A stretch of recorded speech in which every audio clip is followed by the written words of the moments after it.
shoulder is hurting right now. It's my rotator cuff, my right side. It's hard to lift up my shoulder like this. I can't do weights like this right now. I see. It's unfortunate. Well, injuries, man. I don't know what to tell you there other than you got to stretch it out, bro. Stretch it out, man. Work it out. But yeah, Ganon versus Ice Climbers. It's a. Ooh, is that what we're gonna see here? Yeah, he does have a pocket Marth as well. I thought Marth was his main. No, he has a Ganon. Okay, solid Ganon. Man, yeah. I haven't seen a Ganon. Whenever he gets the opportunity, I always see him play Ganon first. He only plays Marth against like some of the harder matchups for Ganon. Oh, okay. I mean, I've played him a couple times on some friendlies and some rotations, and I just saw him using Marth in those rotations. Oh yeah, because one, you are probably playing either a Space Animal or Marth yourself, or not Marth, but Sheik. Yeah. And you'd probably rather play the Marth Sheik than the Ganon Sheik, if I had to guess. But yeah, regardless, this matchup is actually really good for Ganon as well. For a lot of the same reasons that it's good for Marth, except a little bit more exaggerated in certain directions. So the idea of walling out, obviously Marth does it a little bit better, but Ganon's still really good at doing it in the same vein as Sheik. But the idea is that one hit separates them. All it takes is one hit, and then Nana's completely off balance. And then you have all this extra hits done, and all these lingering boxes from Ganon's devastating forward air and down airs. Like you're just having shields done constantly on the Ice Climbers if they don't dodge you. Right. You know, I played Ice Climbers secondaries for a little bit. I tried to beat Chudak's Ganon, and you know, being an Ice Climbers player himself, he knew exactly what to do. And he told me that his trick for beating Ganon was short hop up airs without the fast fall. So I guess those auto cancel. Yeah, they do auto cancel, and the hammers are disjointed, and so you have to bravely put your hammer against the Lord of Darkness. Because it's like, well, this actually does win in a head-to-head, but it's like that's really scary to challenge Ganon's down air. Like, who would want to challenge his like 18% damage down air? That combos into itself. Yeah, any of his jump attacks, you know. Yeah, usually you just kind of want to respect Ganon and punish like his L cancel lag as best as you can, or catch him before he jumps, because he has a 6 frame, or is there a 6 or 7 frame jump, so he's going to be a little bit easier to deal with as far as stuffing him before he gets anything out. But once he has stuff out, you just usually let it go. But you can beat him. Like, his stuff is not that strong. It's just, or not that fast. It's just that it's scary. Yes, every hit is so damaging. It's so powerful, you know. This is not a character that you can, you know, duke it out with. You can't go into the pocket against him unless you're very certain that you're going to come out. Yeah, you have to be a top tier to go in the pocket against him. You gotta have that shine. Except for Marth, yeah. Like, oh, that was cute. Oh, he air dodged instead of upbeat. Maybe he thought Randall? I don't know. No, Randall I think he thought close. he was gonna make it. Yeah, we clearly saw Randall on the other side.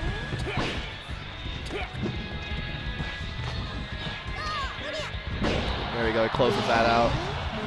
But yeah, like you know, Fox Sheik, Falcon, etc. All these characters can definitely go, you know, head to head with them because they all have moves that are faster or equally as devastating. But you know, Marth, Peach, and Jake's like no, we're gonna space. Not saving Nana, opting to go for just Ganon. And I mean, that's actually not too bad of at this percentage. If he can get a little bit more percentage and hit with any stray smash, he can just rely on edge guarding alone. And not having Nana as a liability with the extra hits done might be useful. A lot of Ice Climbers talk about like saying it's a lot easier to just play Ice Climbers when there's no Nana. Yeah. Like there's nothing to like get in your way. Like Nana doesn't hinder you in any way. And I think it also, even like psychologically, it's going to change the matchup. Damn, spiked against the stage. But you know, because when your opponent's like got you separated, you and Nana, you might not know who are they going to hit. You know, they hit Nana away, and are they going to continue going for Nana? You don't really know. It's a guess. Maybe you have a read on them or not, but you never truly know. So they might go for Nana again, or they might go back for you. And having Nana there in the first place just puts that question in your mind. But when it's Sopo, you don't have to think about that. You only know that, okay, they're either going to retreat or they're going to approach me again. And so even psychologically, it makes a difference in how you play the matchup. Should be checkmate. Yes, the back air ledge guard. Safe and secure.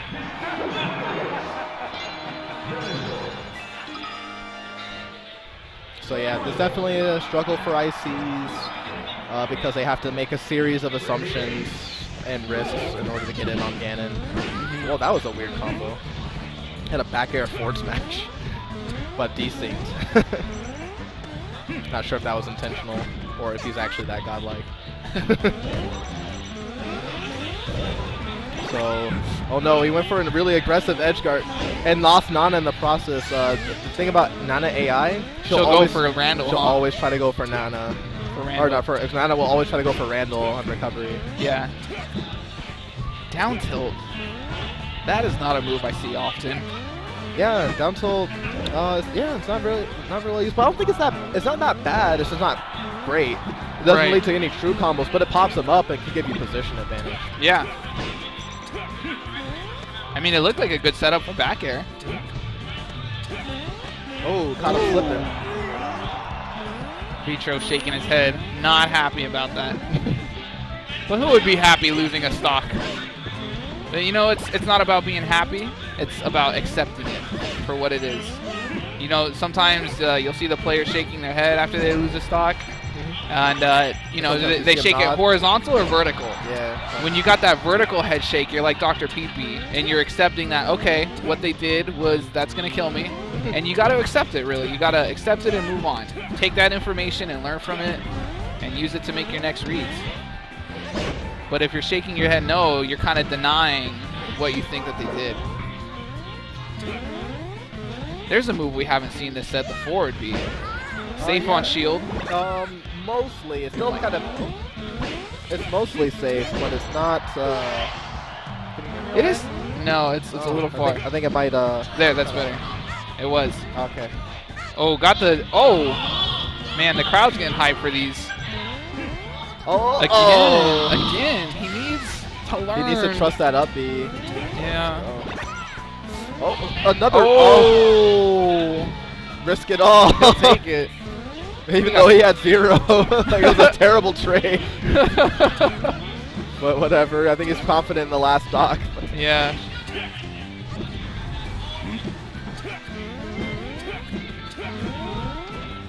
So right now we're gonna see.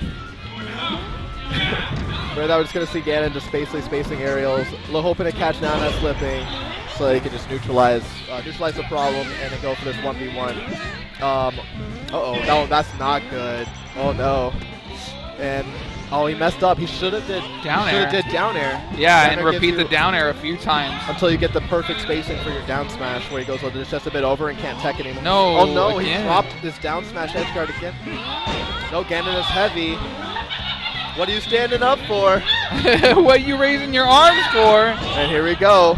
Is he gonna go for it? The undisputed drop. Nope. No. Hey. He tries to show him how his pimp hand's stronger. And that should do it. Damn. Down throw, up smash. Whew. Hunter's feeling himself. New in town, already repping AZ. Yo, I was gonna tell Ray to fix my mic, but it seems to be cutting in and out. Yeah.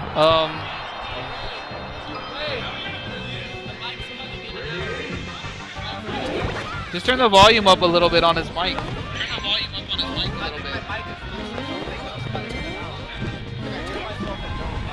Yeah.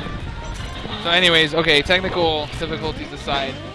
Going to Dreamland. No, mic check. Yeah, that sounds better. Yeah, can you turn mine up a little bit? Just a little? Turn on my headphones. Turn my headphones up! Turn my headphones up. Oh, yeah, there we go.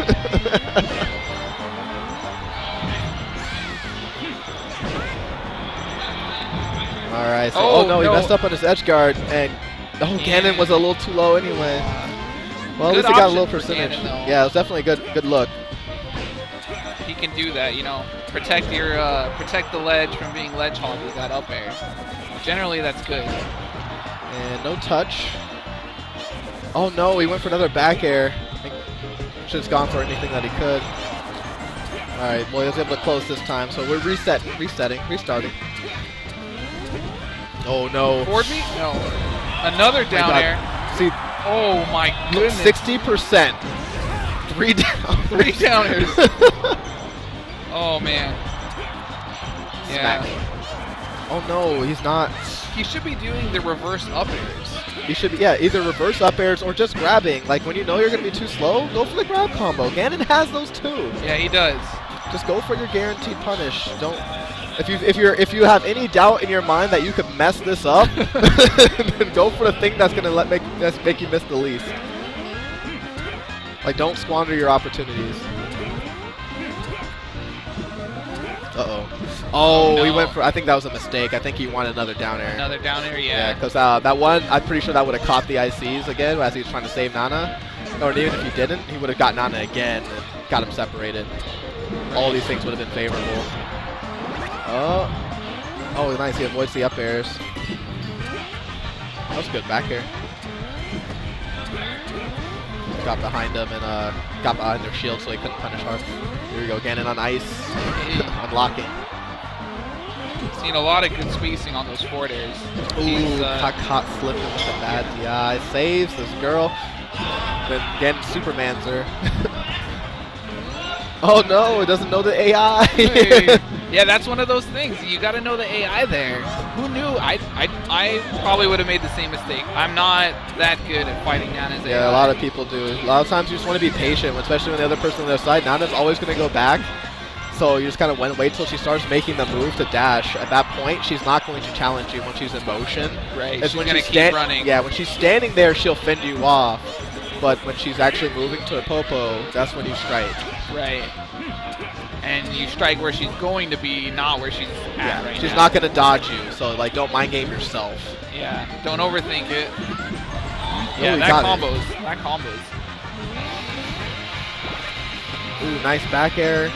It was a bad option for him to go for a tech roll there. He had enough time to do an aerial and L cancel. When you can, you want to try to not have to tech. Teching leaves you more vulnerable. Yeah. I'm a big fan of wiggling out of air hit stun. Tumbles, yeah. Yeah, I think it's a very viable option, kind of underused. I ended up taking that habit over to Brawl, too. As you should. But Brawl had air dodging, it didn't really matter. You can air dodge out of tumble? Yeah. Okay, you can't do that in Melee, so that's probably why. Yeah. But in Smash 4, it actually works again because there's landing lag on air dodges. Yeah. Oh, he tried to send him to the Shadow Realm. Do it now! Do it now! Oh, he tried to give him another hug. He listened to me. Yeah, commentators so in earshot. He died trying to style, but will it bite him in the butt? Oh, no. that was the most ridiculous risk. Like, there was no... I don't even know how he would do that. Yeah, totally uncalled for. At 0%, it's a meteor. Like, there's zero chance for a KO. Yeah. That's not even risking it all. That's just throwing it away. That's pissing it away, yeah. Yeah, man. Not worth it. Hashtag not worth. Man, a lot of things not worth it. Oh, now we got Maritsu. Mina. On FD.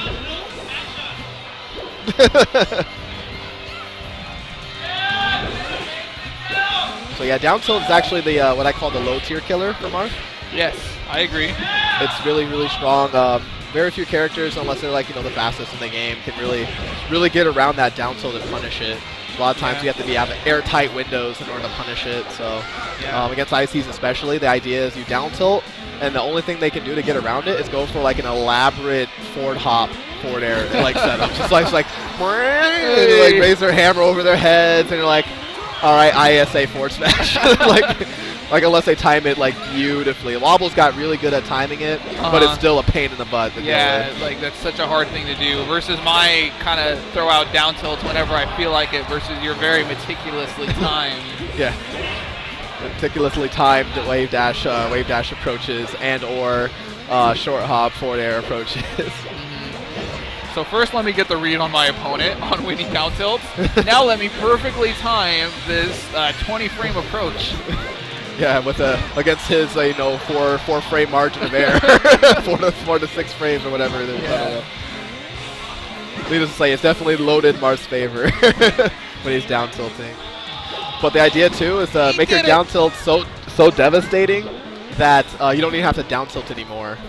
Like that's the thing. Like you get to the point where you've established that your down tilt is always a threat, so that they have to think about everything else that you're gonna do instead, and then you just bust it out because like you might have forgot. So here it is again. Deal with it, and then you forget about it again. So it's harder for them to time it because it's hard to have a read on it if you're not spamming it. Right.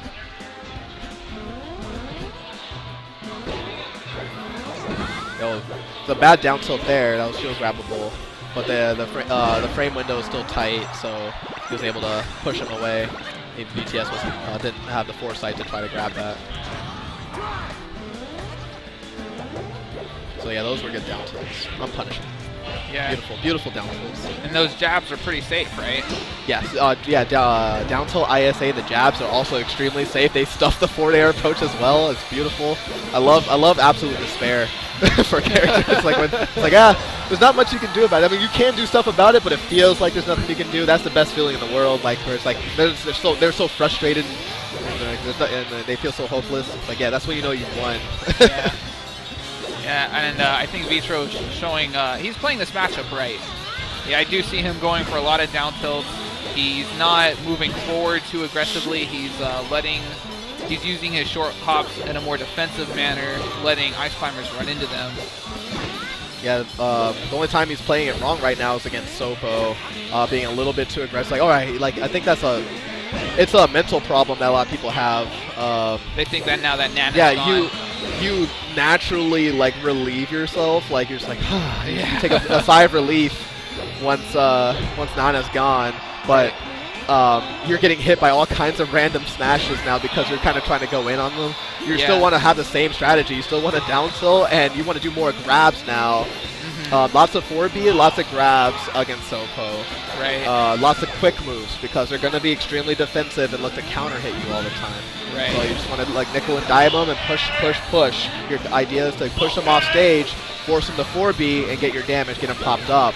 You're not looking to beat them. You're not looking to beat them by hitting hard in the neutral game. You want to hit softly definitely. until they're off stage. That's how I always approach the matchup.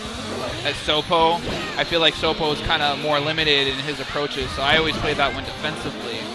And like you said, there's like a mental problem that people have. You know, just because you get rid of Nana doesn't make the player worse. It doesn't mean that their defense is suddenly going to be bad and you can do approaches that don't work. No, that's not what happens at all. It's their, you know, it's... Caught with bad DI. If he DI'd up, he would have lived. He DI'd away. Like, there's no move he could hit with where DIing away was the best choice. Like up smash would have been the only one, and he could have buffered shield and not get hit by that. So like he should have just been holding shield and holding up that entire time after hitting that forward smash. Yeah.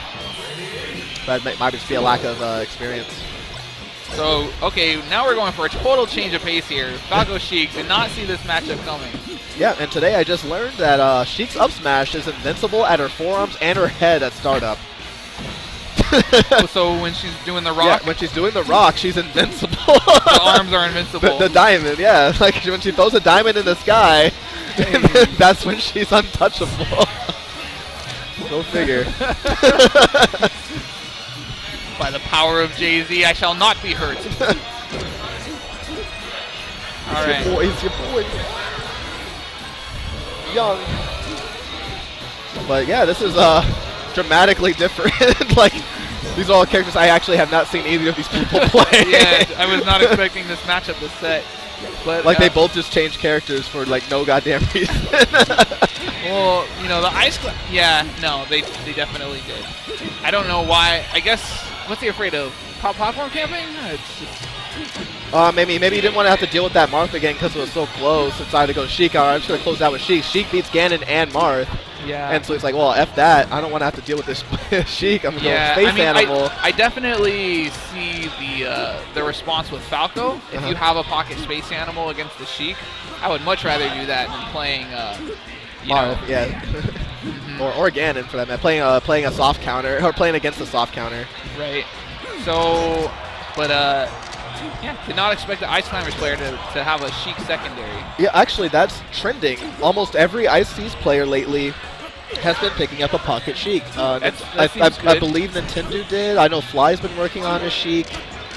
We're seeing it here. Wobbles used to have a Sheik a long time ago. He still technically does, but he's kind of phased beyond that. Like he got the Sheik out of his system. Like he didn't get enough good, like favorable results, positive results to stick with it. So he's like, F it, I'm just gonna stick with Ice Climbers and try to overcome every matchup anyway. And play Mario. Yeah, and or play Mario. And so that's kind of his thought process behind it. But everyone else, they just kind of, let's go Pocket Sheik and deal with that Peach. Yeah, you have a reasonable answer to Sheik and reasonable to Fox, especially on certain stages. But anyways, haven't really talked much about how these players are playing this matchup. Oh yeah, so I mean, as you are a master of both of these characters, you definitely would have a lot of insight here for how each character should be playing right now. Yeah, I don't think they're going even, and I don't think either of them are going for like the optimal play style of how you should be approaching this matchup. I don't see enough. Well, I suppose the Sheik's a little bit closer. And it's kind of hard to say though. He is hitting harder. I think it's harder for Falco to hit harder in this matchup. So if these are both like secondary skill level characters that you're playing, it's probably going to be in Sheik's favor. Assuming that you approach the matchup correctly. So that's the right kind of ledge guard. But see, Falco, kind of gets a space. Let's see if he does that. He's got high percent. He can't afford to get in the pocket right now and to get into Sheik's zone. Sheik hurts right there. Oh, he had to grab. He actually had the right read, but didn't push the right button. But he still got the juggles, and that should be it. Yeah, GG. Shikai. Shika. Shiku. So maybe that was winner semis. I think it was. I guess so. I mean, it would make sense. Like